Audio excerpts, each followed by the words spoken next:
మాటలు చూస్తే మాత్రం కోటలు దాటుతాయి. ఈ మధ్యకాలంలో మీ అందరికీ కూడా గుర్తుండే ఉంటుంది. మిట్టల్ స్టీల్ అని చెప్పి నక్కపల్లిలో మిట్టల్ స్టీల్ అని చెప్పి ఆయనేది ఇచ్చినట్టుగా దానికి బిల్డప్ ఇస్తూ దానికి ఒక అడ్వర్టైజ్మెంట్ ఇస్తూ దాని గురించి ఈ మధ్యకాలంలో పెట్టాడు. నాకు ఆశ్చర్యం అనిపించింది. అసలు అయ్యే చంద్రబాబు నాయుడు క్రెడిట్ చోరీకైనా క్రెడిట్ దోపిడీకైనా ఒక హద్దు పొద్దు ఉండాలి. ఇదే మిట్టల్, ఇదే ఆదిత్య మిట్టల్ అనే ఇదే మిట్టల్ వాళ్ళు నేను డావోస్ 2022లో డావోస్ పోయినప్పుడు నన్ను కలిసినారు. కలిసి వాళ్ళు అప్పట్లోనే గ్రీన్కో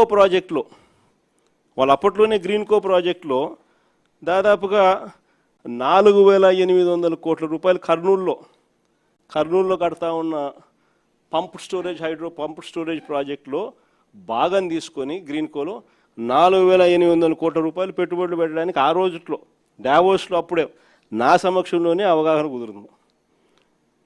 అది కాక అప్పట్లోనే ఎస్ఆర్ స్టీల్ వీళ్ళు కొనుగోలు చేసి దాంట్లో ఎక్స్పాన్షన్ కూడా పోతూ 1,000 కోట్ల రూపాయలు పెట్టుబడి పెట్టేదానికి కూడా ఆ రోజే నా సమక్షంలోనే అది కూడా జరిగింది.